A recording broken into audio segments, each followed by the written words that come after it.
obi nchireo boss e enko brekum sesi emla na David Boakye bono ho de na komu nyina ne bom ana e te ne free te brekum ho ma so ma bede om ho om free bono proper no e say omo abanya bono east ana e wo bono ankasa ho na sa hafo no so ho de mo kra munya atre moti yo na brekum na NDC fu akobon toa e ho na won se mo drip no mo ba mo de beg am say my any can tie say David abede so tie kakra na yehwe ne di hun komo kakra ansa na ne me ne books no de bae no yewura books no na books no so de as a 1 hour 20 minutes tie kakra mla tie kakra dimra ya drip I'm say NPP for the grade bia ba ya say ya drip menu anu me anya dokre omo de betu ga what aba man NPP for say wom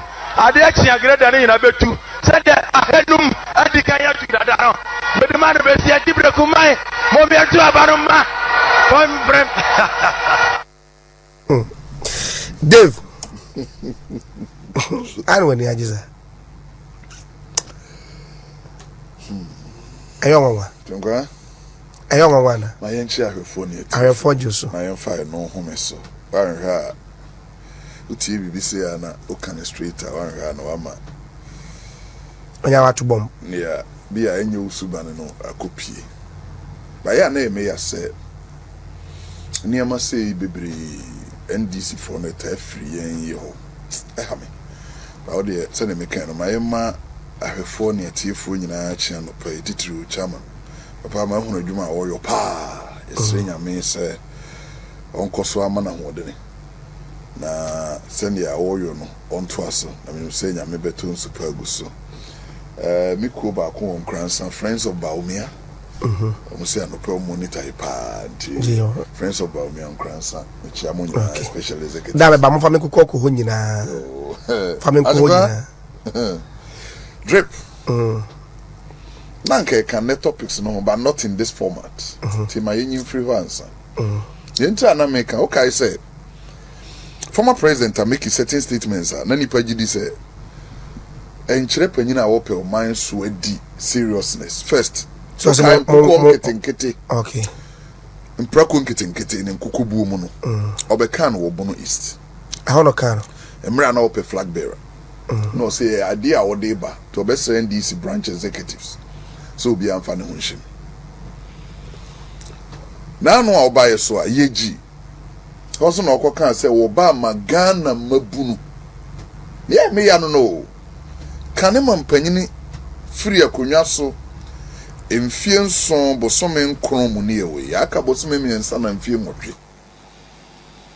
na oba magana mabunu wo yeji ne ye kama Ghana fo nyina atibi ne se daachi adam mabunu nim wo no na ban mu no ne se wode nkokọ ne nkokobuo nketenkete ba wode nwan nketenkete ba nyama ne ponchima nwanma ponchima na phone no betopano the betopano.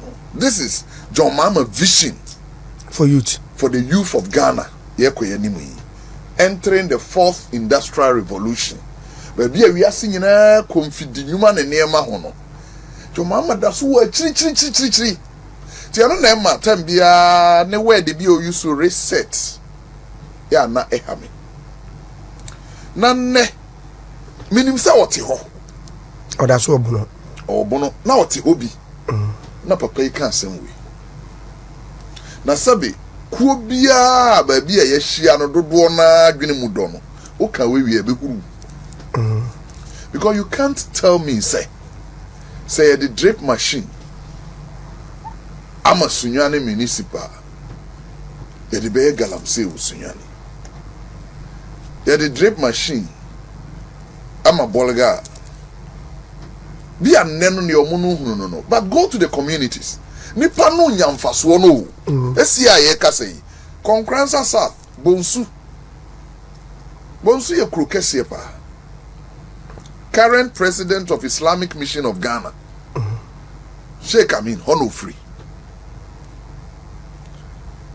na ukohwenne se ne na kuro no abonten so tie na ne Mamish Harriet Oponchremantin Nene MC Dr. Moatin executives decide they say yamfa drip no frase obonsu chenkwa na oduro a wani beji bonsu abontin so be mu ko tare de o nanso se ne ba feel kuro no gates a eda ho a chere yes na ne roller afaso ohunu bi a wani beji but abai bi dwene we ne NDC for dwene ye galamse o. If you tell me say me who say the grader to galamse na me who say the roller to galamse anwa bodia be dey to galamse water tanker be dey to galamse se backhoe na ye dey to galamse anka ye nsu backhoe nya the capacity ni excavator o but say this for now is so confused say Kara who say man right see a former president Asia Regional House of Chiefs bono nananom hona wo ko display wo ignorance now catch nananom say nananom drip na omode aba no omo rashe nti say nkom beto payloaders na payloaders na load machines no e dey accord districts no ye dey machines na ne nam kwan so ko ajunkwa machine mu de no mo fa from by weba anwabo esimu won kran se ekopaga da be no bedu do mama din kan kire no se anwabo simu se ofrin kran ekopaga bo so me miensa wonu mi share grader kokora won kran kwan yi so nam from drip machine se be nyina won kran na echo President Mahame car ye de fa car foforo no either say a low bed oh na loader enye piloder ye caterpillar ye de sanete egu ayi kam low bed ye de fa ayi no low bed ye de fa ase low bed na trim machine na ba menya anka bo she benya Zalo the picture bi am ehuna. Boss be siraw. My low bed baako na by pillow da. Pillow da. Abede na sabe roller tie no kura afo. Boss my low bed baako na my pillow da baako. Na kan Fato chair man. Yeah venture mahama. O man to pillow da. Pillow da. Ena twene ma no ko. Na sabe Mr. Senti sa wo ye president no. Enu nti na ban no ye basa no. Niama no bebre wonim ti ministers no ba no ba distraction no bon wana it is the minister be koto ho low bed no de ko kire kanema mpanyini say pillow da obesan seriously because say on say panyini kasa no ye mfom so a wa kasa no ma oguso ko no oba back or correct it but throughout the speech ni okay about the drip no senka ese yeso anu nyina usu piloder throughout ananum ti na make senka ese fa piloder no ka ese tobi ne dia fa machines na akọ wa kan ti wotimi ye wey ahon piprenti wonto piloder nka ho na ade aso machines no na ona ma no wa share machines no Ghana ni be ne betumi aka se wo share anwabo no bi wo kwanso ana piloder ana wo share grader bi wo kwanso ana piloder so no ana piloder na Winim. Let me tell the former president. 3 years, as no because there be 3 months was he. Because say no. And they're nice. When they piloder. Piloder no. Near ye cry the buy no. And so say. There be. It in fact a piloder can see a it's in my match. Fa cars in the former president. When the emfa grade and kosim. He grade piloder no be. I been. Lo ye de na ye de. Eti low bed ni siso no. Low bed na wasi. Yes siso no na e friend low bed. Ai. Ase de na any fact caterpillars and the cars akese. Or also timi fa pillow da no the same thing. The pillow da the siso no. They say ni si low bed no so no na kan man panyin say ka say no mom. Esi we. And ye to bebre ni ye de twene ma no ko. Maybe he's not aware because on also some amanyo 70 no wa kata nani. Low bed we no. Every region any minimum of 6. Za. Ni caterpillar no siso no.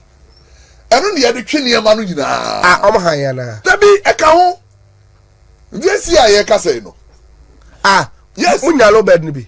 every region will be. Yes, and on my regional regions in Kwa. The reason is that your caterpillars be a near nam chain so no caterpillar can see a pano.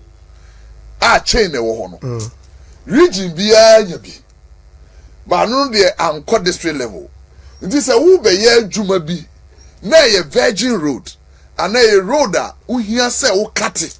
Now here Nubia, you request from the region. Now the low bed na the low bed na fa the abrel. The bunu is here kasa esi you know. Sa caterpillar kese you know. Ya de me ensa na aba. Strategically, regional minister and regional chairman mo and NDC is no meeting them decide say yemfa ba kunkosi atebubu. Say dey be 5 constituencies na wo soro ho no. Districts no. Ebe free ho no ntem asen say ebe free techiman na akọ. Okay. The for start this year ye kasa yi. Yen great caterpillar kese na ankasa no. Ba ko atebu mi no techiman. Low bed we o ye de. Region bia amfa bi de bi. Because region bia twene de. Do what you say be Ashanti region so. Into obey here low bed bebre na to me abante. Onya access. The reason is that upper east is so what? The upper east be ko back no na Ashanti region come yensa. It is what in e make ya. Because be a twene de free nkan. Nti low bed de ba we no to me fa rollers no mienu. To me fa back hole no mienu. But piloder any grader there e fa no 11. And na ya twe ajunka anajo. If you said drip machines no be no anajo bia unu ne convoy. Low bedi across regions. Think bia can man panyini at least. Ese obi sa ho say. And to onim difference between low bed ne payloader. Se wonimu kra. Man say make where the boss said they are TV. Enti low bed na wase. E wase na payloader ni siso no. Na kan man panyini say payloader no mom. Na kan na do to bebre ni e twene ma no ko. Nti bisa say wey ebe de na afa anwe abo. Ebe de na afa grader. Ebe si na pampama na obegina time so na obegina. That is your mama for you and he wants to be president again. Ghana for. Me de me mabunu na me ne mudi nkomo. Hwe me nua. O de yem fa na sem no to. Na twa ne papa yi kai. Said drip machines no. Ye de betu galamsey. Hwe drip machines we committees are that no. Committee be ahead so jeni. Abina she that say on pese amanyofo no kura take advantage na omode your private work. Nti ansana district bi obekwa ye say drip machine ejina highway no. Na committee na tenase e de akọ approval Ministry of Local Government. Ma approve. Miti hobby e na honorable course awo ho. E na regional ministers be friend. Say omo region assembly bia they are ready to omo deba. Was say enru ne office ama wa hu say soldier for na edida no no asan bia won sign. He told the regional minister direct. Because a specific instruction am pani dia ma no. Say yemfa we emmeye private thing. So be say DC bi fie kwan wo koyi. Ana say DC bi asase a wato okodwi so. No. Omo ma approval. It will be then where you drip machine no be correct. Akoba be foforo. But that is the thinking of NDC. Sa no mo dwene. Nti me de me man en ha me. Yem free ye dwuma di ase nne. Atumka wonim. Ye ka say de nyame adaroma. All is set for 2024. Simonya falewi. Parties akese mienu no obia yina kandifo ade ne manifesto aba nyame adom obia fale. They say they were full setter. Somebody campaign elections. Nipa na wokoton no no available on na be de akire. Asem na wokoka no wo ho. Na ne obia so e de akukuduro so de ne ho akọ electoral commission say de ma decide say menya akonti monyeme nkrata. Ni aka ni say fe ye be magana fo ahunu. Two leading teams no. The wohin na ese de yenre. One. We are se panyini bia mahunu say wa prese mampanyini. Our principles. Our baby a ogina. Our ne ogidi say obeyo ama ne man no akọ nanim. Ye be hardly Endra anajo. Obia wohwe bibia homachia be see na no pay be say 3 a.m. na America a debate between Trump and Harris. You see clear principles in the debate. Ye jina ha as Democrats. Ye jina ha as Republicans. As same way ho yetimi e soften ye stance kakra. Way ho de completely no. Sa ene ma utimi nya gide opanyini bi mu se panyini ya obey. Ha na ogina me di na chi ana emenya afrisuni. Besi say ye kase. We don't know the principles of former President John Dramani Mahama. I'll prove to you why. Because debate was one man. Not debate. Debate the Akra Mukra. Okay?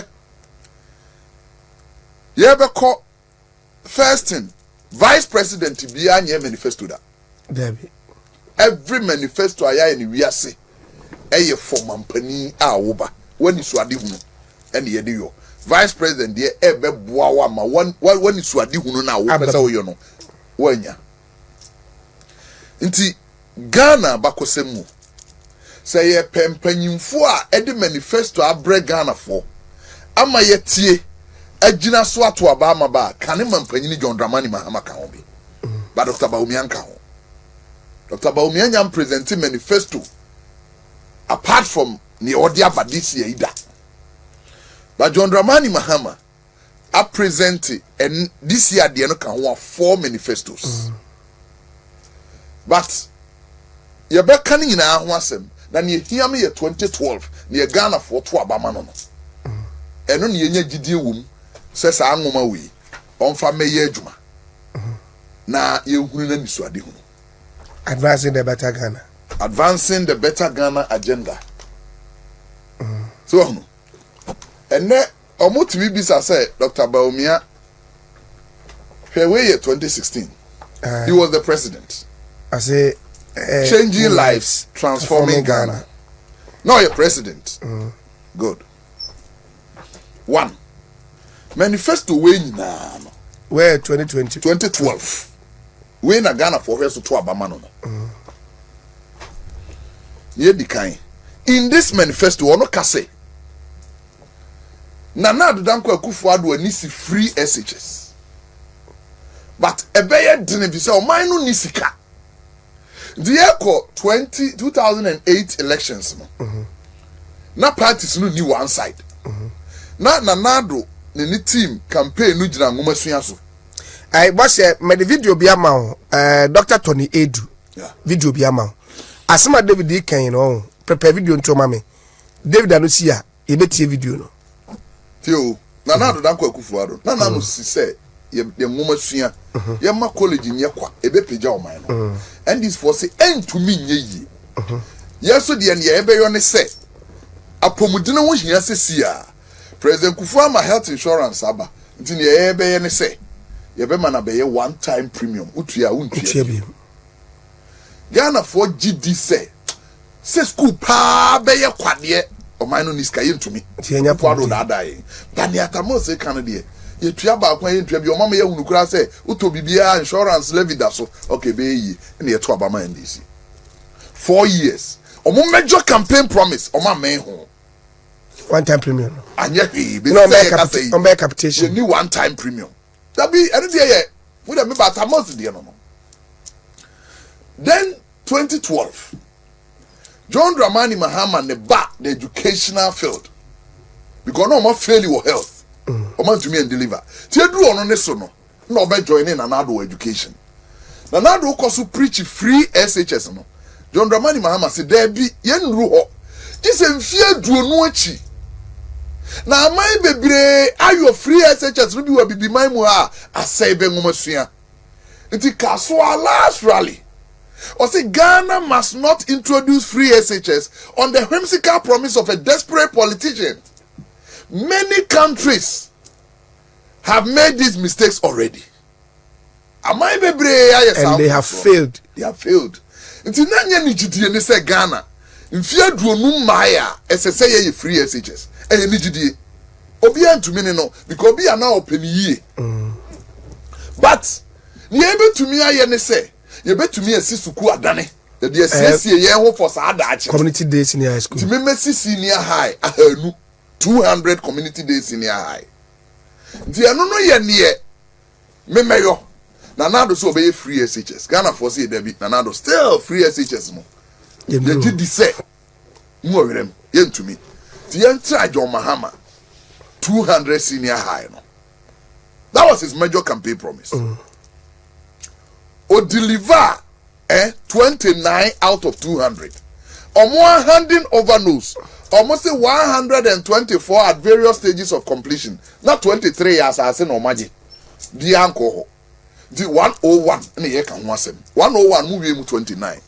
Get fan report there's a buy way by we 31. Ti be say ye ka say, e blocks are we in Ghana is 60. Good. For 12 years. I got 12 years. 60. What manifesto promise we no? Was it 200? One can say 199. And even 29 po. This was say 199 kura. Because that wasn't the promise. He was emphatic. You want here be you be free bibiase and all. But when the Messi say, and every manifesto spans 4 years. Obedru ye no ono asan ka kire say wa chiche ma fi obesi 50 ti 2013 first year wanye bi 2014 o kate sword e we kumfi Professor Mills Krum na ya na no kro wie e no wie but o kono na kwa me alobi na ye headmaster nti NDC kwa me alobi yes 29 o wie o feli ho. When the 29 of 200 now, a 14.5%. The major campaign promise no, or deliver 14.5%. Nana do danko ekufuado. Major campaign promise anaga na EBN a free SHS. Would deliver 100%. On a major way. Good. And na ne yaba say ye koko election bill. Well, lose to 2016. Why do you suddenly change your principle? Has John Mahama now realized, say, education free SHS will not destroy our education? Because, say, me will GDS free SHS, let's say, young woman, under no circumstance, and I may change my principle, I'm a young woman, say. But, and now, I can say, President Mahama say obet to free SHS. And you manasa. Na say onimu ni ono pe. 2. Or say over 2 billion. This was in 2019. Now fairly implement free SHS no.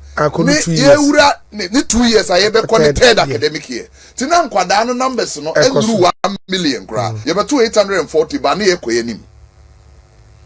2 billion. Or see want to mean for 2 billion shengumasyankwam and the free SHS. And now ye ka say, and ye 2 billion view, and 3 billion Ghana cedis a year because of numbers. No, it's at 1.4 million from 840,000. I bet also at 1.4 million. So, will he now use the 3 billion? A question is a Ghana for you be say home. You be saying the Obeka say Annie, and so now on count. You used to 3 billion, say no, excluding private schools. But he says so, Bedra. Or the private schools, or the private school back on there say every 3 billion. Connecting. Yeah, as NPP, they him say, air connecting no 10 BI be increasing. By young your mama principles, I will not use 2 billion. I say I try 2 billion through 3. What the be back home? But on him. Aha na money is dangerous magana wofo SSC tie here because he has made a statement say enyo bia na say aban tuama no wa woskantua why na woska wo Ghana your mama my criteria no opese to abama no wie na me makoto abama no wie a wabeka akire me say wo ye teacher ni wo ye aban adwuma ni tu betima to school fees na yi wafrim wo ye nurse ni wo ye aban adwuma ni wo betimi to school fees ti ma yi wafrim. We are Greek extension officer because Ghana any measurement any why the Wuska why the Niska. To onono dia woni ni trim in his at the back of his mind, when him why mu no obedu obeyi o mafiri. But what is that principle? You are promising free, no academic fee policy. I invest. Won kyerɛ say why no ne betu ya na why no ne mpia bi. O kan tra. Nti akwada na wofo betumi atua secondary school no. I don't know want to mean to just academic fee. Because secondary school fees in a term, every academic fees. So. KUST academic fee of 490 Ghana cedis for almost all the faculties. But I could pay 390 and medical school for 5 something. It was true. Basically, averagely, Never said in 500. Parent when yes ka and secondary school fees. Amanebano. And to mean to over 40 million Manibao University for entrance. Because we academic fee no free man near Becano ebro 4,000 Ghana cedis. Where is the principle? 2. What say? Now per se Ghana for bebre etumi ko teacher training, nursing training. Nti wo yi allowance na free ho because allowance na esi yen kwan. Ema yen fadodo. Ba wo kono. Na nkwada e wo teacher training say wo Ghana 46 ni na no. Na ye 44,000. Teacher nursing na That be teacher for nko the 46 colleges of education in Ghana. President Mama Efra aban mu hand over Amananado 2016 no. 44,000. Na ni pay wo mu no ye 44,000. But amre no. Na what allowance him because o person nipa no basoro. Ti na watini afa ama na bedru 44,000. No justification no. Na nadu be na ehu se ntoro na odi kire yen. Because na nadu aban na restore allowance. But ye ka say teacher trainees ye 69,000. After so man try allowance more. Oh no. It is said your mama say 44,000 to work allowance. Na nem kwara na do 69,000. No why silent to allowance one. Wa wo for wutie no then na we yam ye. Because otwa allowance mi say nkwara no adoso. E say de ba akosuru bebiri. Enti wontimi ntua 44,000. E say do 60 no be no. I do 69,000. Wo ye school ni we ye babunu. Wo secondary school. Wo bepe teacher training no be acquire enjoy allowance. Doesn't your mama seem dangerous to you? The same thing for nursing training allowance. Uchem say wo man numbers akosoro. Na do be nkora na wo school mu na akosoro say wo de no bebre. He o make a statement me say na do over ambitious. Say also obesi hospital or every district agenda 111. Now not every district needs a district hospital. We all can osunyani. Not every district needs a district hospital. Now do the say mansini bia se onya apomdina so ye. Se ukwa mano ne ba bia matumpon na. One, enye district hospital ni hia omo. Eye lane kwan we nyina fie e wo so eye bia 20. They assign a medical officer. On the first point of call. If you obi a problem wa pomdene ho na mo friend first. No bedru na bro ne so a wa refer to the nearest hospital. Ye nru ho. Ye de ne ye ne say yes ya pomdene afie no ama mansini. Do mama so oni gidie wom enye papa nyansa nim okaka wo voter region. Enei wo say no nim say agenda 111 no enye yie ye ntumi afeni on number bia wo say ye penti ya boso aye plaster. So let me change my principle. Or say me ba mo ma me kwan a me beto agenda 111 ni nyina so. No, you don't have a principle as a leader. Enra, they pushed Trump on abortion several times. Yes or no answer. I say no. A state issue. The American states nan deal with it. And your federal issue. But your mama and correct sana no. Because who say nipa no pewe pe wa alcohol. Ojuka so on kwa de buy. Na men ka se micho. Oba amoma. Bono is Kentampo South. O se nanado. E de Ghana ban sika.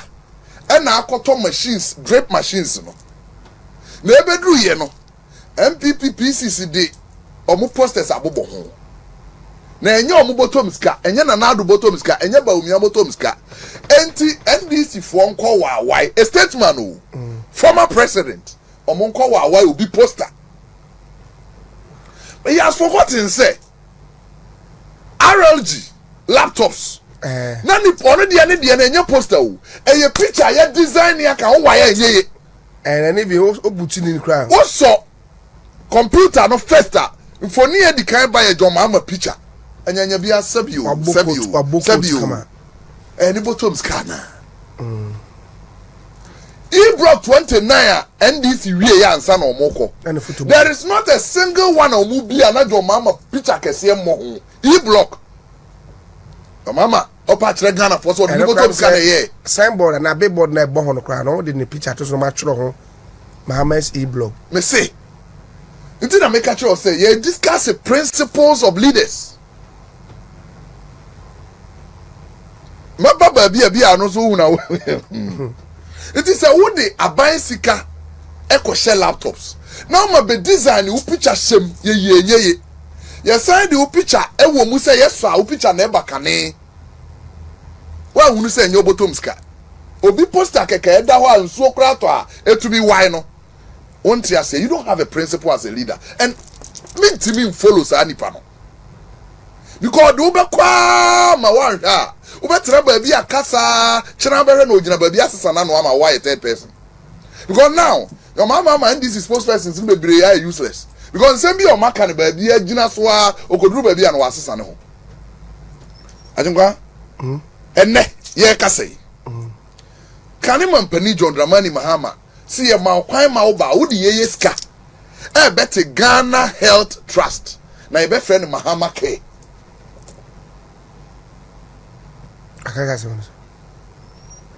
this is the abridged form of their manifesto our manifesto no abridged manifesto ni 2024 dey ni wa ye na anu yi na ni so mu main manifesto no ntimi ma abonten asa ye nko page 23 wa kasa asem na wa kan no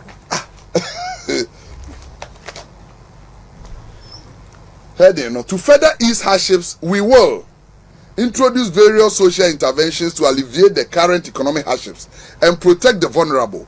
This will include the Ghana Medical Care Trust, Mahama case.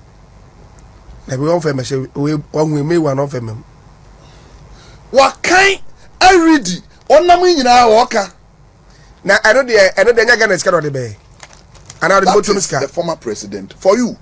Nia wunya ma inconsistent na ye ma u to me only principle nya so inconsistent inconsistency de akura de say nka bia obekọ kakra no ba ono no de ne say onkọ ma u on sign manachi I do not believe in free SHS e be say o ma no masua gina ho impossibility so now on say Ghana for every the free SHS as also free SHS dey fa yi na be boa no you cannot be a good leader Nelson Mandela can't say be or see nipa biara or change nano depending on nipa on needing common want to be can for papa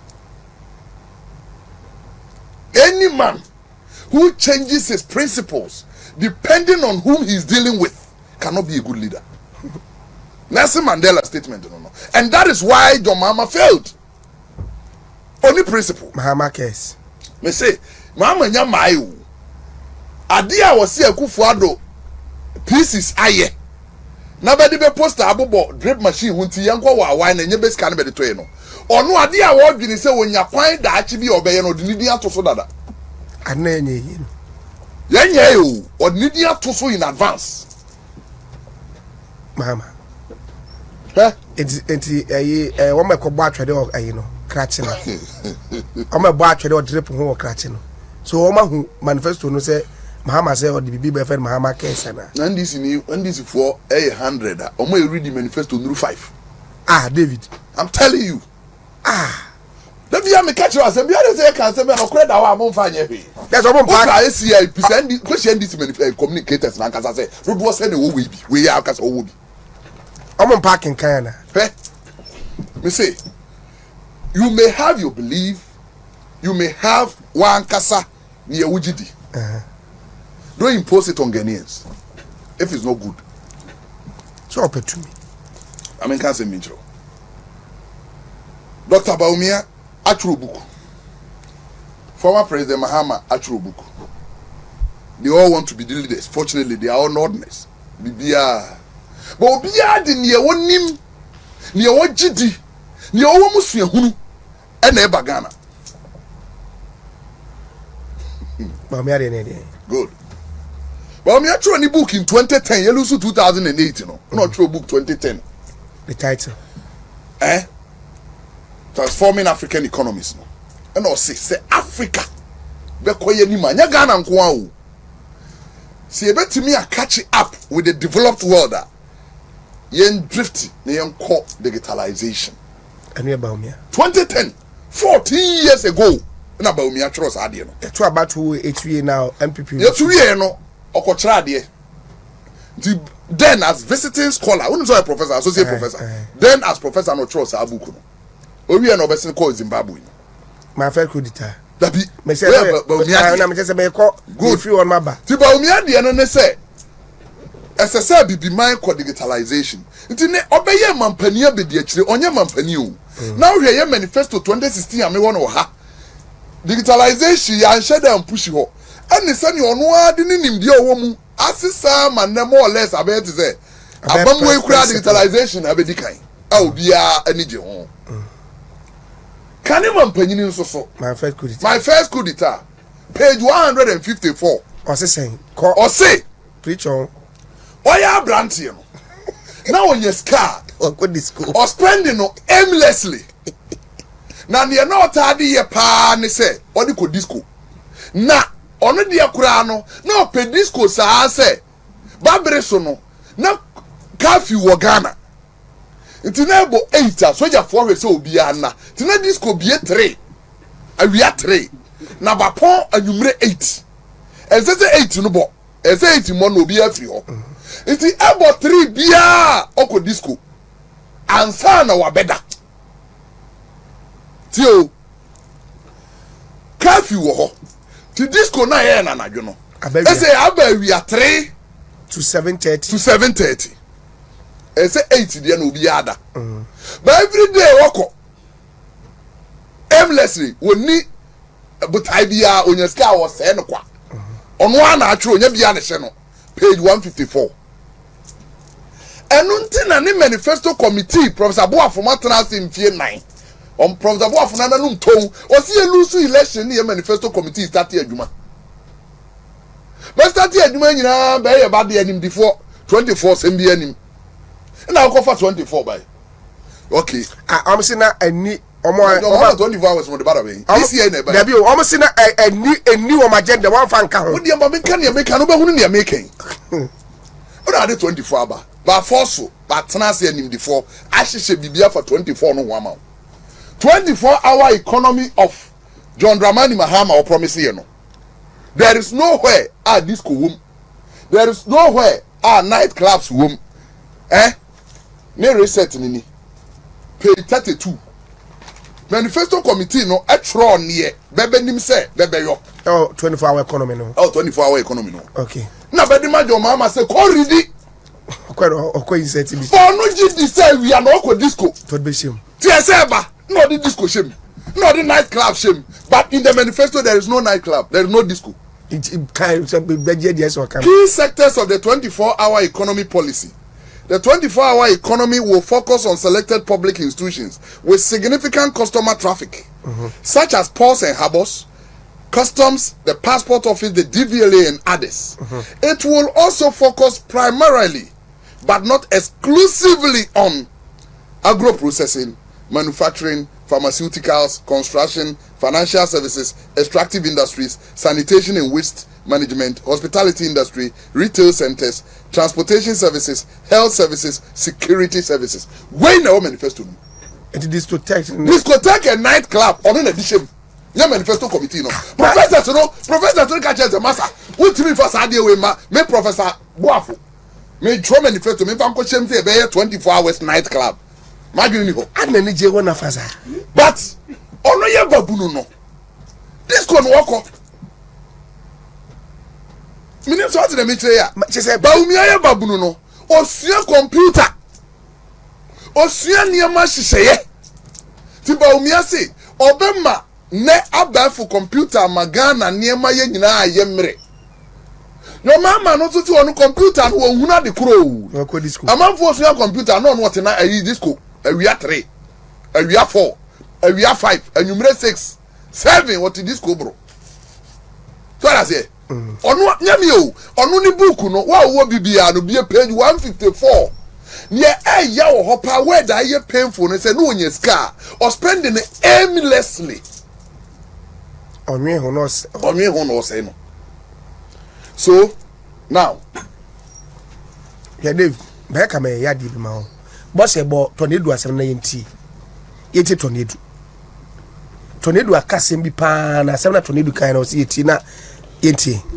Democrats, for God's sake. And what do social democrats do? They consider policies and programs that inure to the benefit of the wider and larger majority of the population rather than contribute to what is happening.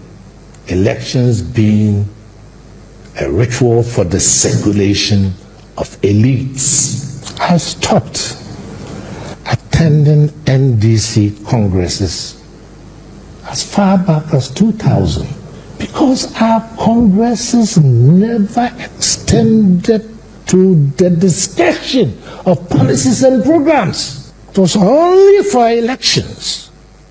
What has my tornado? Dr. Tornado said from the year 2000 NDC in Congress and we the papa be a bemomaya tumponda Debbie do a jaiko. Aye.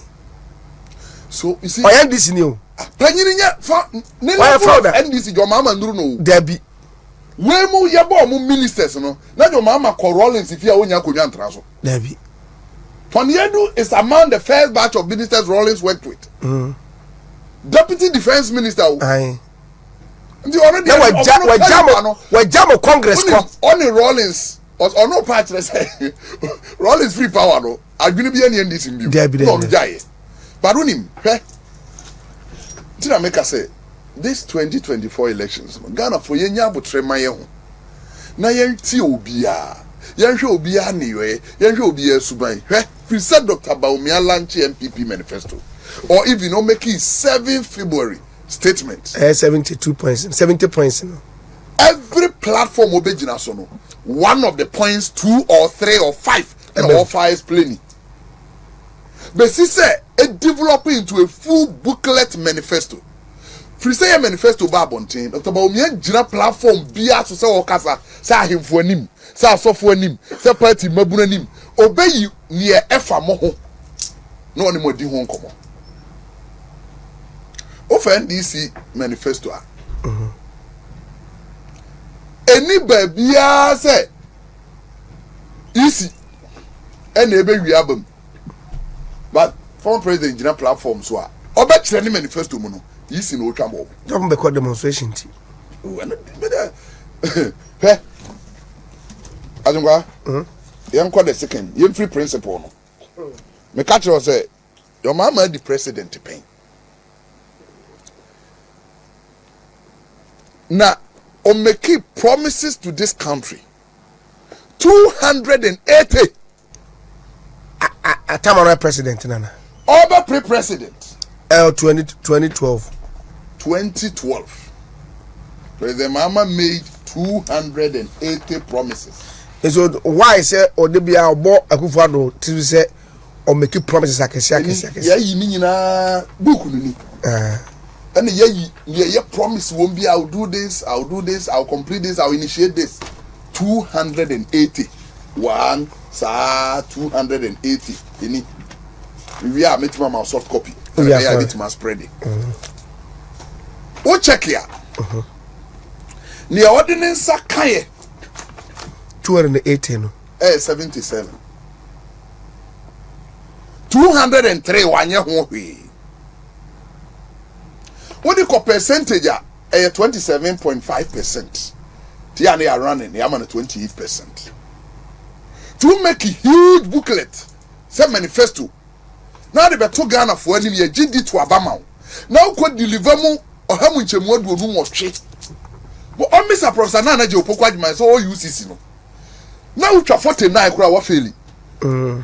So to get 28 a complete failure. Why we are at him. And the air challenge you almost say, yes, you see 2016 and 2020 manifestos are there. 2016 you deliver 83%.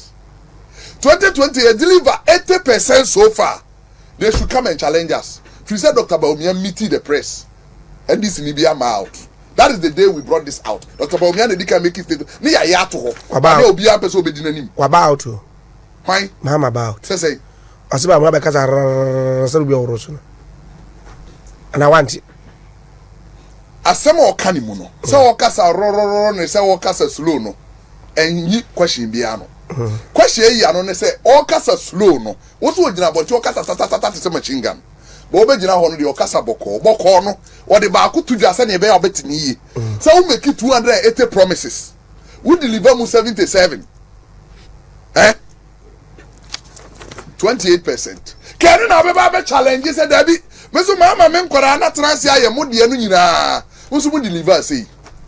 That is where intellectual discourse. Oh boys ya do me ye mahamani ya kura. Eko. Boys ya do me mahamani nyo. Me say intellectual discourse. Say ye no ne say. Me ye baako. When you went in man to me anye mi no anka ho. No abekire say man to me anye bi fi say we ntra. And a friend intellectual discourse. Obi dia begina ho aka kire o say wo gina Ghana fo ani mu hye yembo ahanu adu wotwe wo yem adu osonson di osonson no kura nya nyina na ye ye wie na me say call back ne obo nsa me de pen afa ho bia wanye but we gave it to them do we say ba bia ye green bia no and ye de mo say delivered but na me ma baako 15 offer ne manifesto we are 15 review the capitation grant periodically to keep pace with cost levels. Your trust say delivered. No, 4 years of your mama capitation grant 1 peso wakranka. But he wrote to us Ghanaians, say he would review it periodically. Say niyama boy kosoro and no befa. No wonder say natural kwa short. Because the Professor Monsi in 2010 no and na do beto so. President Kufuor free power. Now capitation grant here 30,000 na 3 cities. 2010 a Professor Moss increasing by 50%. And a call 4 cities 50 pesos. And no na do beto so. And a first year 2017 budget here call 9 cities. 2018 here call 10 cities. This year can say 15 cities. But the 8 years of NDC capitation only increasing by 50%. By year 8 years no no, you increase the capitation grant more than 100%. The next, school feeding. He is the worst since the inception of school feeding. He is the worst. Honestly, the chef was school feeding. Man, Panibia knew how Obia manifesto will handle the school feeding to make our case better. No. On the making specific promise, what the school feeding beko every rural community and all needy areas in Ghana. President Kufuor didn't school feeding by all free power no. Now correct the school feeding is 600,000. Prof Moss 4 years. All correct the school feeding 1.2 million. Your mama free power now correct the school feeding 1.6 million. President Kufuor is 600,000. Professor Moss 600,000. Look when you're full 4 years 600,000. Your mama full 4 years or the 400,000 the account. And now you can say correct the school feeding 4 million. Now do add 8 years, no, I didn't quarter 2,400,000 abeka home. Yes, near that 2 million or so, and no pay. So, Mamma shall me boy, me. Your mamma share boss school fees about the boy for my atiso. On the bay introduce utility bill or investors. Not about to heavy. Midterm as SRC president nearby, I negotiated it. We will pay, will not pay. Will not pay. About me, my breso. Then fancy you. I have the bill here, but let me because a letter, President Mama buying extra the brain. That be a me, you know. Professor Jane. No, Boakye, my Minister of Education. Summary of electricity bills for selected universities. but where ye omode breye no na omo kire na ebi ekotua Electricity Company of Ghana, Electro Voter House, payment of utility bills, University of Ghana, way ECG4 and the Trode Command Vice Chancellor Ghana. And Vice Chancellor Ghana, no tem bia near president. Ne school na secretariat no. Ti samre na society and the president. Na secretariat no Legon. To omo tro letter no command Legon. Date no ye omo receive no 20th March. But omo tro letter no 17 March 2014. Nipo Osan, a friend K. Ataforsen, Acting Director, Customer Service. Dear sir, following the directive from the Ministry of Finance, as per their tied letter, we would like to inform you that effective January 2014, you are to pay for all your utility bills. However, Ministry of Finance has agreed to make provision for the payment of all arrears as of December 2013. You are therefore requested to make the necessary arrangement to settle your electricity bills. Kindly contact the undersigned on the regional manager for Accra East region, ECG, on telephone number this. Bills nini. Do we na university biya bill ese okotua eche.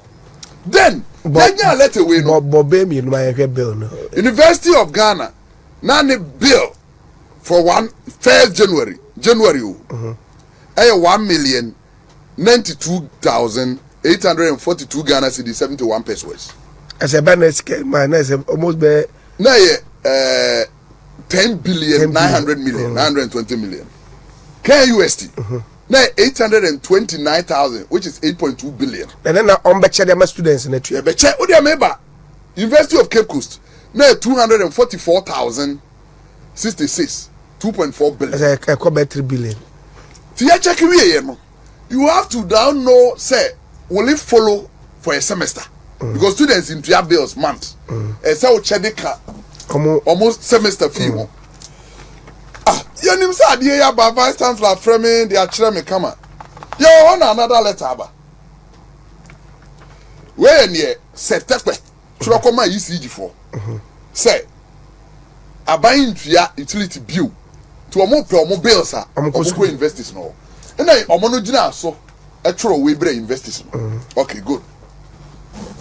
Ya kwatrase ya wo wana office vice chancellor frame me kwaya oteho director of finance teho pro vice chancellor teho university ECG director, the director of electricity frame Mr. Ansa, director of development omo nyina atete obi estate director na so mkwaji makunya panyifo bi abobo tie tete anim ECG Accra East directors Omoba we are negotiating how we are going to pay our fees, our bills. And yes, your mama, I'm the man of Pokwajimai. I was going to make a tremolo. Right? We sat. Yeah, bill our students. Now, beer, we are students, our hostel, are buying school. Campus. Now, but you have 900 Ghana cedis as additional fee to your fees. 9 million it is canon. Yeah, near high dynasty abontino. Students are all here continuing to that abontin. But you have 500 Ghana cedis because we use to library. We use to projector light to lecture theaters. You have 500. Or more at home, but you have 900. I started fighting this. Something to ask you because now, as MC say, those days, now they were expecting 3 universities to lead: KUST, UCC, Legon. God, I can say for me, answer. Unfortunately for me, Legon SRC president NDC. KUST president NDC. Legon SRC president there, Mimi mate. Onu na newoye K2 North NDC candidate. Edem Agbana. Former deputy youth organizer. Maybe okay a UCC no na Legon. They could not talk. No guy no okay dear friend Fuga Kokono. They were NDC. Na me kwame NPP ni. Na no mo fighting. Na students in there hwemani. And almost so then they wouldn't talk. Hey, me say, Okuja to a black boy inviting all leaders of institutions in Ghana. That I know university. No, you're deputy education minister. In charge of tertiary. On the end, Accra International Conference. Yeah, me can say. And you're going to say, or be convince why we should accept to pay the utility bill. Or no, be can be a fan honaka I win. He was pushing it. Opa Obia Utebia Google. Okuja to on student utility. Or say a yes ye betua near starting a samarinum because ultimately or minor there betua that could be beba to a nyaba yonsum. Me fight ya ma one man or NDC panyini pa. Me boni di na because we are critical. Some of the man who said you do no. A friend and I say assembly battle. Yeah. Now me in the UCC council. He attacked me once. So why am I so noisy everywhere? Talking like that. That's what I catch you. Yes, meaning how it takes to generate 1 watt of electricity. Pennymuno. That is the question he asked me. Do I know how much it costs to generate 1 watt of electricity? All Kasana Vice Chancellor Famachi, no, then start to be cool because you saw say, Minya Kwayan Kameka Wasen. Yeah, God deal with. Okay. Students paying for utility is the way to go. Ablakwa. And then the Casa Sano. Me say, wait. November 6, 2015. And then the Casa Sano. To kuja to Ablakwa. And I know what push Ghana or for say, yen some yen utility bill. Yen fair non to her. Hey, President Mama promised Ghana for 3 inland ports in this manifesto. So Bessie Bako, Ewan Quanta. Obesi Bako, Gambia number 2. No, si Bako, El Buankra. Say Buankra, Kakumu, ye free at the corner. Me say, Wanya won't say the 3 no Wanya Krokra. 2020 manifesto, no. That is why he was planning to take it to Wabili. And now, what kind of 2016, no, dear. No, I promise he say, obey Buankra, obey Quanta. What can you say now? When you are Quanta, Quanta, Buankra, Gambia number 2. You are no can no. He promised us fishing landing size 12, fishing ports 2, 1 year 1. I say, fishing 53. For the member, my mini binch answer. Then I be must make an attack. Page 50. I was for your David Boakye, Bono East Regional Secretary, Nadine Komona. We, Chama to be cast, be said, Sabono for the fisheries. That you know. The NDC government will introduce the fishermen's life insurance scheme in my muscle. Also, but I am called the next one. Construction of 2 fishing harbors at Elmina and Jamestown, and landing sites at Exim, Discourse, Mori, Fete, Manford, Winneba, Senyabreku, Teshi, Ada, Keta, Abotuase, and Germany, using part of the Chinese Development Bank loan. Oh yeah. 1 year 1. Yeah, can say Jamestown. All the 14. Now do I hear we? Will be Elmina. Yami bo fiada. Senachi fiada. Jamestown. Now do be Jamestown. Fishing harbor. You see, I come to. But your mama tempted 1 cry. But today he's promising again. Do have me. Summit way. Let me to me ken kind. Etias here. Me follow your mama that. Where you failed promises? What did become? Your mama promised. Now never did the book as you went or none of the way near the in some bit I make a show. So when you put the Sunny Mecano, you would did not hear you. Truly, not Ghana post offices in Yako from. And yes, I call Nagu. Win him. Your mama didn't have the promise and say Ghana post office Abununa Aguno. Or no be change any community radios. Na wayeho mobile money joints. Na wayeho na ECG and utility bill collection points. Sorry be ya be busy. The post office bet ma kutu electricity wo. Bet me akọ mobile money wo. Bet me akọ kasa wo community radio. Ni ono no gidi no. And one we say how can say ya? Obi a ono no be ye post office pay 68. I did David Yedjo Mahama no pay. Obi be catch now say, oh, akwa asema okay there oboa. Page 68 of NDC 2012 manifesto.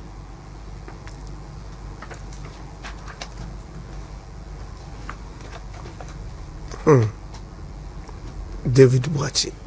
Metropolitan Municipal and District Assemblies. 1.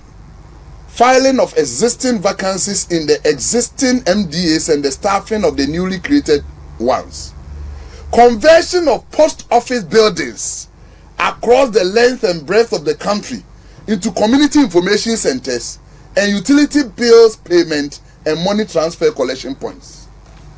You no kind no, not no. And adwin we kura de so ene Dr. Baumia obo ko ho ya convert in the post office samana ne post office for the near kwa amanone o pese o de ade ma no busuani wa amanone a o de kwa akere ananum na akoduru ba ne Dr. Baumia adwina ka ho bi o ne se ono na breso no obi ankodi line copy passport bi o because you only nyina ho to do mobile money phone apply na the phone na tu ya wo ho na post office for the abrel. That's the level Baumia is taking Ghana's post to. The level your mama is taking to reset it as I want to me. No person say information center. Inquire community information centers. Inquire utility bill payment points. That's the difference of the two we are talking about. ECG for so many baby on John bills na. Pension. Hona na me won. Me ka say minja no. President Mama promises say obey pension am akuafo nko a. The fishermen and mainstream farmers. Yet, say train President Mama 4 years. One more pension so that page 58. I think what? Some of so nya adaji can be book na bo say. Your mama no me hokura dream. Agricultural finance. Initiate a pension scheme for farmers as well as an agricultural insurance scheme to cover agricultural risk. When okay you? Then many ways. In the new manifesto 2024 then. 2024 you know. Pension promising for farmers and fishermen want to me. I want to be anya no. 26. It said the Amagana you know. Page 26. Pension. Implement money a unique pension scheme for informal sector workers such as commercial drivers, commercial motorcyclists, Okada. Okada show. Okay. Commercial motorcyclists in bracket Okada. Small scale miners, farmers, fishermen, traders, market women, creatives and artisans. Artisans, you know, carpenters ka hon, plumbers ka hon, masons ka hon, welders ka hon, fitters nyina ka hon. What promise 2012 4 years ye to Obama as president. Akuafo nko awanyo. And now the Akuafo na ka hon. They say they odi Ghana bi obi adwuma bi a ye bia including obi a otwi moto nyina obe mo pension. But my kind manifesto no 2012 the any baby and all say teachers call rural areas no be ma wo mo incentives be bo. Is there? Ebuso ha. Ewi actually no why you but so the teacher dabere mo be say we. Teacher ni bia obe accept postings. Akonkrom ketuam no. Waketua no mu 20% ye de be ma top up as incentive. Wanye da na wasan atro. So teacher dabere mu. 2012 or promises say obebo ama ye yi assembly ayi DCs ye beto be so aba. Wa mo ho da ye to aba ma no. And then wasan dia be shegu. Or promises 2012 so betu assembly man for ka. Wanye da and then wasan dia be shem so betua assembly man for ka. But the difference are Ghana and Central for muye nya atwem no say. Obi onwo nya final authority say oba implement say anema we nyina no mu misa no. But Dr. Baumia so ni onu ye president no kura ntumi anye ne de no. Ma me ma the next employment. Na no uni ma read your manifesto na me hunu ba bia obo number. Say adwuma we be fa do wi. But Dr. Baumia timi approve say NPP baba imu no. Na Ghana security service for nyina 49,914. Soldier for nka ho. Fire service, police, immigration, prisons. Adwuma 4 we. Na do over power 2017 7th January. No omododo nyina 49,914. Within 8 years. This is number near 86,234. And now bank one the 36,320. Almost double. I double. I feel the point of interest. 2016. Total immigration Ghana hanging your mama buying fare 64. I'm telling you. 64. Madam Sefo, I seen him for. I said no me catch no. Yeah, but 80 forms no turn that time and then omo ton akohin. Recruitment no so mo ye no. Unim. Na IMF freeze no. Nti omo to me for 43 years na omo for security. Ti ansana be fa bi no. Je say obe kire say achekwa no ye commander wo be kwai oko retirement. Ti ye promote to David akoye commander. Ti David position abeda ho as bia this position inspector. Inspector bishi. And now you promote to ti ase be ba abeda ho for recruit. You be for recruit one. Okay? Asia him for share meeting. From Honorable Kenya Japan. So almost no only the omo. Now the only immigration school we have in Ghana, we had, I mean you soon sa amre jo mama from Nkrumah breso immigration school ba ko pa near one Ghana here asinfusu.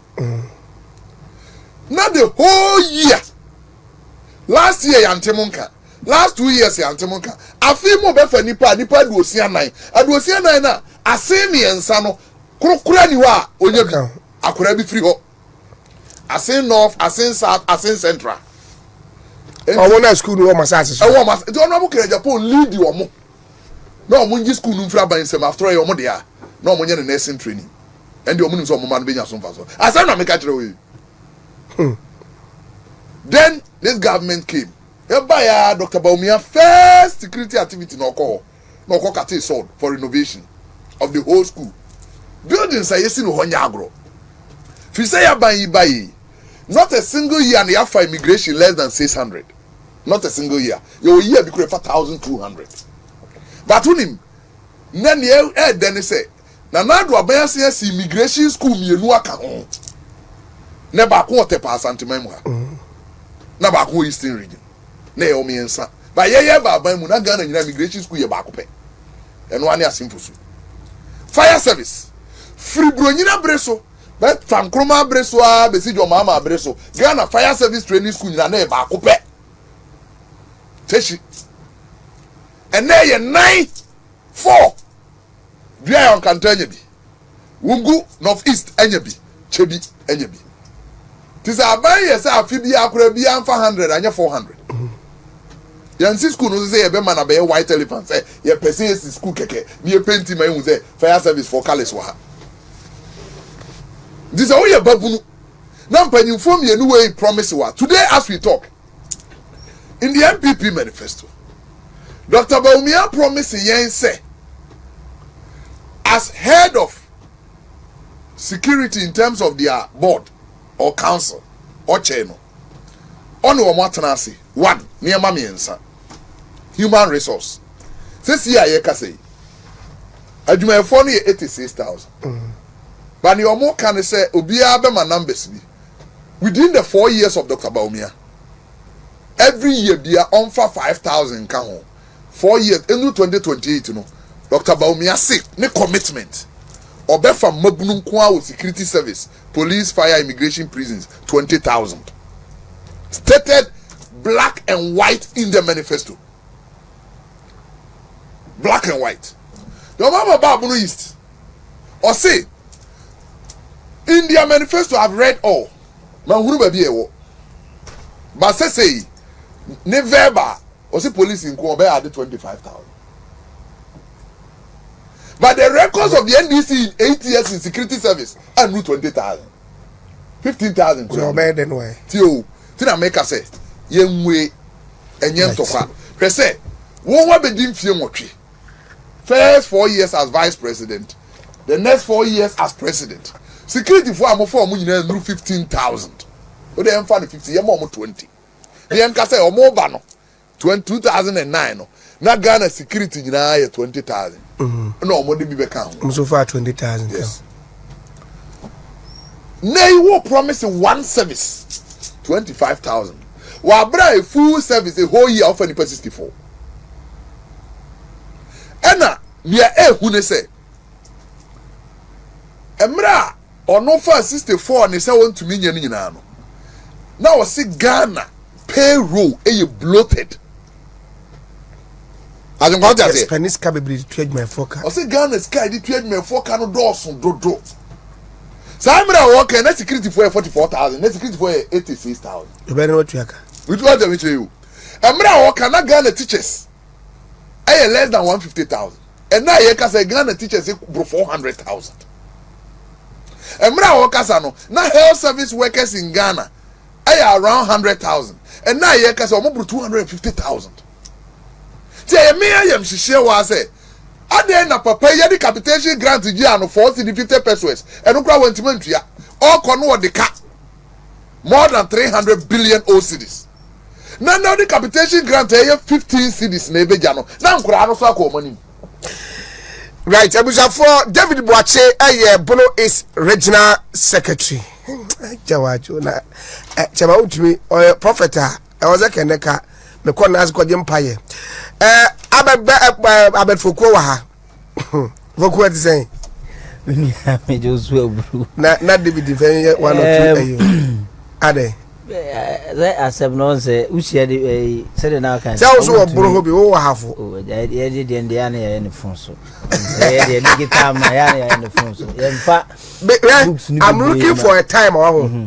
Menya kwamba fo abronya wa ha. Na menya David Boakye wa ha. Na menya your friend say abronya wa ha.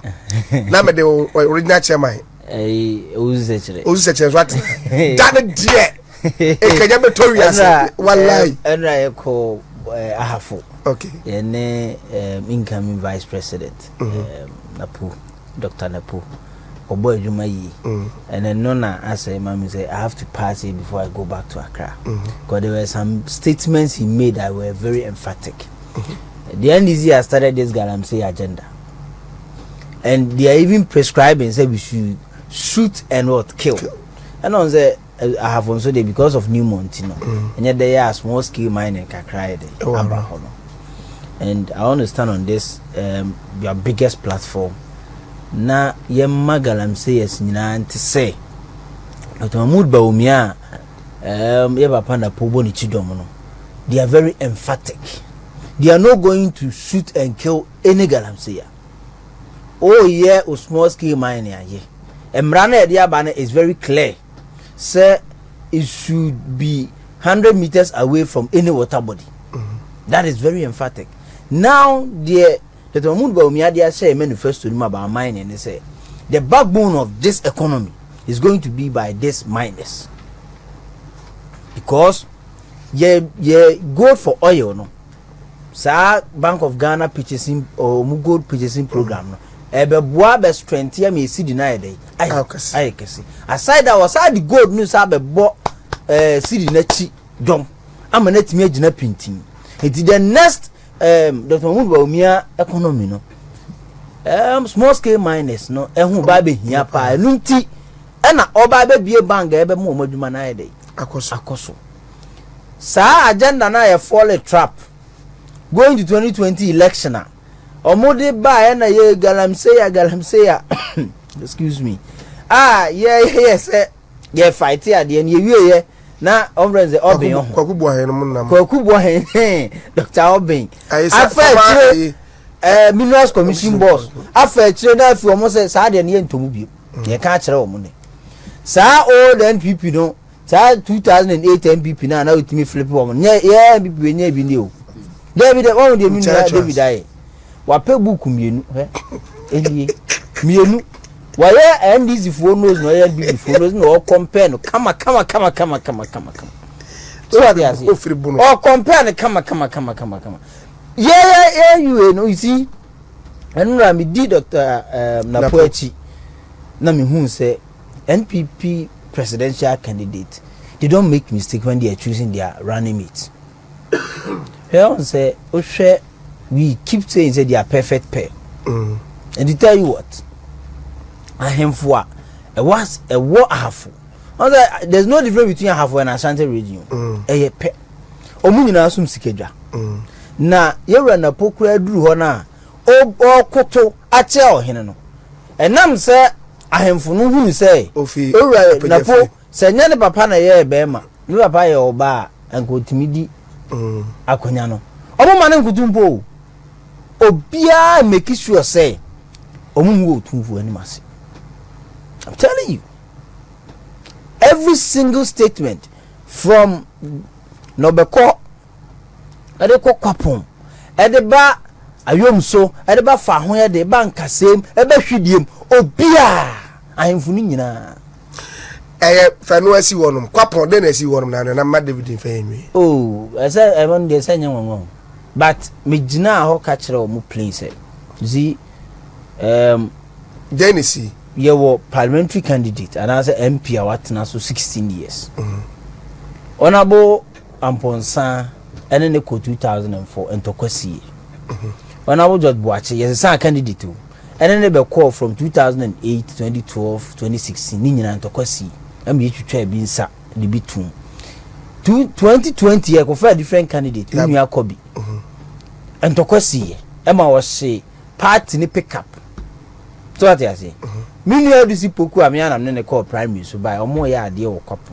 ena ntokwasa ya de ekusi but I'm sitting on this platform and telling them say me captain Kodaba so the security experts say NDC was na for south campaign ya be koi ye be se ne omo kono boko so omo je hwibiem na omo kreti ene meham biem a mimi kwakufu kwa blakwa me gina me papa captain Koda tumi so e de curfew ato omo so no mo nya campaign was na for south be we telling you na tumbe now me woni baby am ye adwuma so they were report them so ye adwuma okay edru ha bi support nya na security oh dear edru ha bi me say ye be make sure so omo nya campaign wo constituency because it's oba brom kasa ye be brom mama omo move step bi because tima mu fo agura ye die wunua ye niam nsia ne wom eye de wo benya de wunua bi benya de ukuro benya so what you say de o mansin o district benya de o region benya ena de o man ni nyina benya ye nsia minute we menya mfaso bebre nipa bebre nya mfaso bebre obia no obet maga so nya free se so mfaso obia no obet maga se ni nua bi nya ayini so aban we so mfaso oba mansin ni mu a he nya agenda 111 yesi okuku so what you say ye nya ambulance akwan a ye yi over 13,000 ye nya bi ya sa de drip aba piso emfaso ba biem na mansini na efe na sunafo sa na obia mansini na wo hweme no pa o ye bi ye ne wa have crowd ya sa ye senya regional benefit ye create region amaye ye yemu amenities ye the stem ye system ya converting because ye nya region ya convert wo krodi ya ye university so what you say omo ni nyina unia e de ba biem pa na aka eniema nsia nti eto aba sa wo de wo benya de wo nua benya de wo man benya de wo district benya de wo region ene wo man nyina so benya no ni nyina da ho pato so ati ase wotimi aba betena so wotimi amwa ye de he aban we buy esunafo south ene ahafo ni kokoro rehabilitation programs have $5 million e no mo koje ye no ye ni nyanya 1D1F president Akufo-Addo ba to ba ko a okọ no say I think that right after the 2020 election, Obama was after 2020, me ba munyanya 1D1F there. Ye the Cocoa Reputation Program, the beba. Now, ba be 1D1F. Can you imagine say you try cocoa ni bigui? If reading labs, mark 7,000. So 7,000 na fire. Ni tuya obia ka 500 cedis. So no one no phone no. So what the price 500 cedis ni by 7,000. Minuya na ye 35 billion.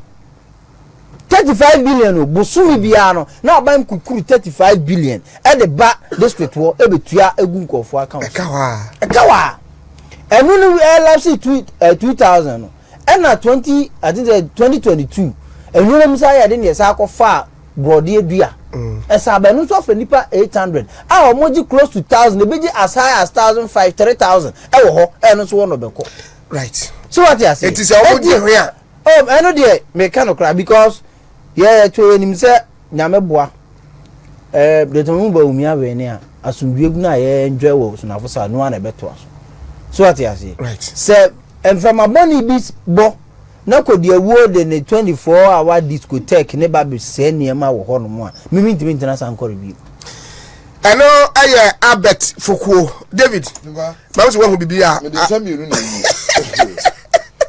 but two persons so dey mama juma meto aso 2012 yeah na bi ana obi fufuro so abetro obi bisa 20 make 2012 because president mama de nanum sembe to yeni agana for to abama no ogitum to abama no tini oka so be ye bia no it's a 22 won't be in fact 2016 manifesto njaje no in fact page 55 cash crops cocoa President Mama promises say obehwe say Ghana betimi process 60% of our cocoa 60% okono nani obeto so eye cocoa processing factory Ghana haya ni wompa wamko wagu no Oguanku. Tina cocoa you process in Ghana ha edu 20%. So what the sabro na man na ho. What about 2024? 2024 NDC manifesto page 29. Rapid industrialization for jobs.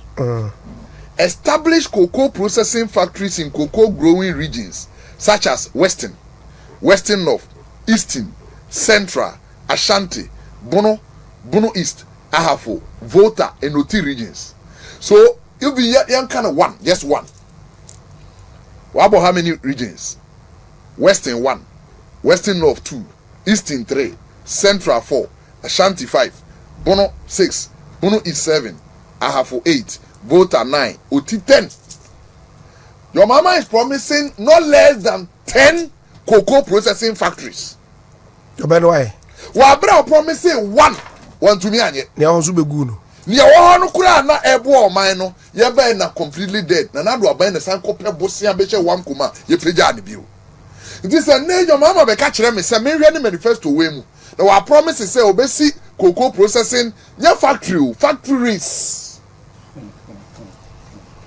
Yanko the next one. Na yempon. Ade ba ko me yam hyehye me pa say Ghana fo ante.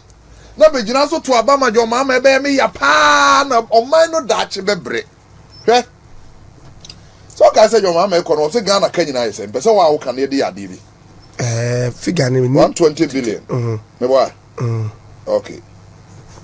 And almost a cost of power. I'm saying na ye ka 760 billion. Meaning pa. Na me be chere wa de. Present na Dubai.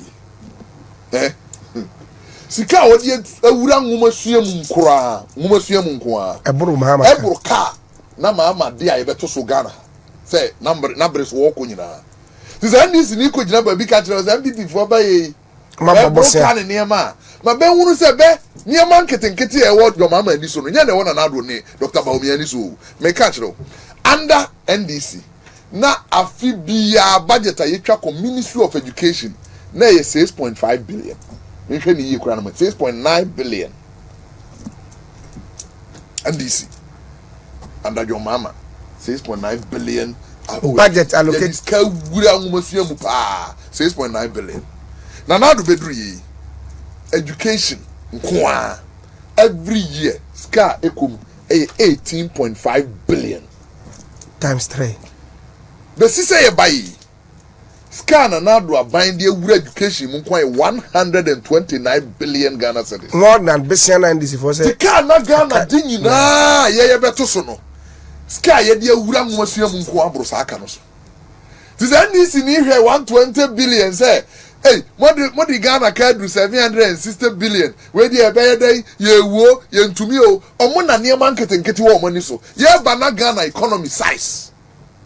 250 billion.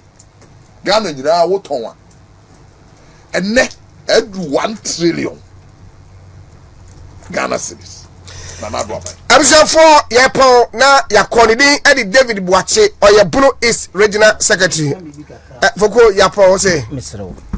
24-hour economy me wo assemble ko peka 1 minute per 1 minute per I see where to the trust yen kan no krenche yo me hwe analysis a menua David eye na me hwe eniema o ma twere wo mo ayi ni mu a so no ready temahabo customs ne sa ne ma ne mani nyina na achem kwa me ni umi no yebitima kantam say discotheque even this 24-hour discotheque even this election omuntimi create more than 5,000 jobs through that 24-hour economy he obatama port si amede ho na me eduma edura na adwa custom officer bi efe no mozongo obeba no waje na tade esu onom me say short collection be twa wo no ene den say wa ebia wo niema no wo de aba na wo sika wo se wutua no anso na bi a hwe won krata ni ahwe ni mam ni ehu ne friend ye mu akotua bi aso so friend short collection na correct customer officers o mani abro mugu o mo ye adwuma 24 sa bro na bia mozongu na America na fe no wo kofie otu agene so we 24 hours no e wo dada MPS does not invest any Sunday, any Saturday, any Friday. Every day is a working day. But I say ukwa baby sectors na no bono mi wunu baby afre ni e ba 24 hours.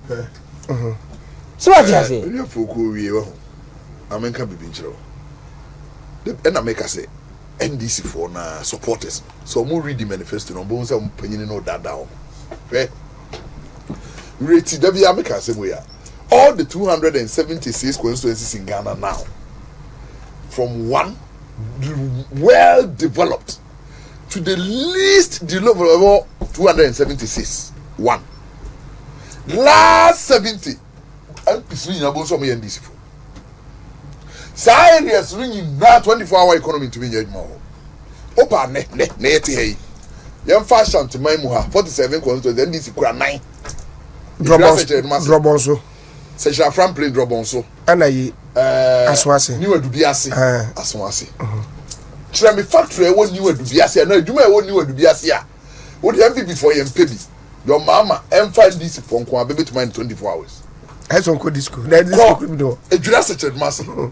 Chirami a single a Juma way Jurassic Massey. What the NDC phone call and fat. Yes, it's not your 24-hour economy. To me, I be. Cause such a from place drop also.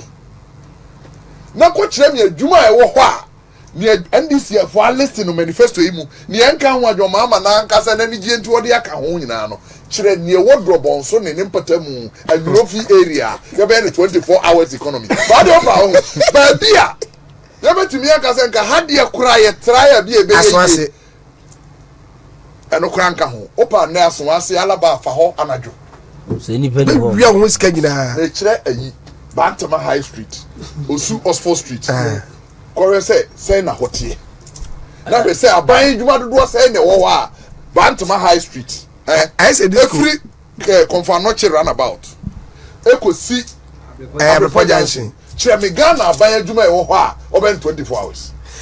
I'm so for my pona yankwada from ya babeto na dia dia for kwara me dia David Boakye o tere ka bet foko tere ka me ni Kofi Asare from Axem kwara na me no mpemu na foko na fe so no aso de boka tem se na poso de bae bosse ba e wo MC na fe asigina kam na chi me am wo fa se Eugene so e wo